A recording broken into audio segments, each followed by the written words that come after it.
The starter's gun, the crack of the bat, the roar of the crowd, or the final buzzer. So much of the excitement of athletics comes from what we hear.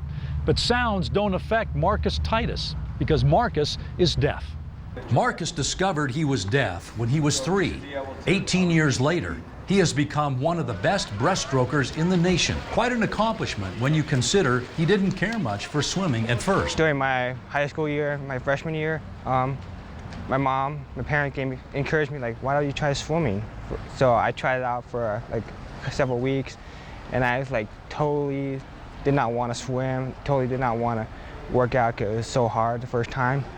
But when we had the first swim meet, it was like I totally loved the race, and that's what kept me going, and I was like determined to keep going, training and swimming. Marcus never considered his deafness as a disadvantage, quite the opposite.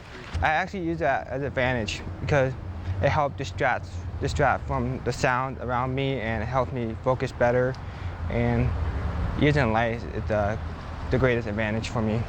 He's able to center himself and put himself in a position where he's relaxed. So in that regard, it's been a blessing. Marcus has figured out how to do things in a way in which his handicap is allowed. Like the start of a race, for example. While all other swimmers listen for the starting horn off the blocks, Marcus has to take a different approach. I watched the referee. He tells me a hand single, which I have to get on the block, and then he'll do another hand single where I have to get ready, get down the block. And then by that time, I'm looking at the light either on front of my block or on the side, and I know I'm ready to go.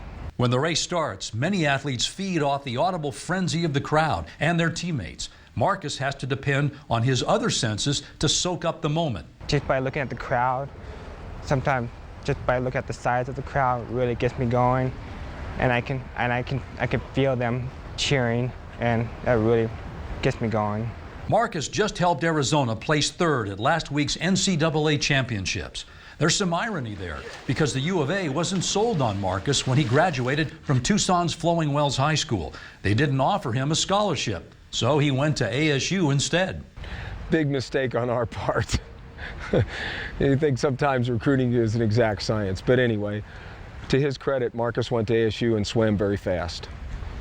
For whatever reason, he didn't feel comfortable there. So he decided to change schools, and we welcomed him with open arms. At first I was disappointed, but I'm happy that I was able to come back and had the opportunity to join the U of A team, and it was the best thing that ever happened to me. His transfer to the U of A has worked out very well for him. One of the problems for Marcus at ASU was that the coaches there wouldn't employ a signed interpreter for him. Fortunately for Marcus, we have signed people on deck all the time, which has been great to him. And it also shows the U of A's commitment to someone like that, which I think is very important. Marcus's ability to succeed despite his deafness has earned him the admiration of his teammates. They look at Marcus as someone that is committed to what he's doing, great teammate, someone that's really involved with everyone else and what they're doing. And he's the kind of person that you want on your team. You want that type of person that shares himself as much as he can and opens himself up to others, and they respect that and they respect him. I want to give my stories to deaf students, deaf athletes. I want to be able to help them, inspire them, and encourage them to join any kind of sports, and also want to help grow, especially the Deaf Olympics. I want to help grow that community, so that's what those are my goals. And speaking of the Olympics, Marcus intends to train hard for a shot at the London Olympics in 2012.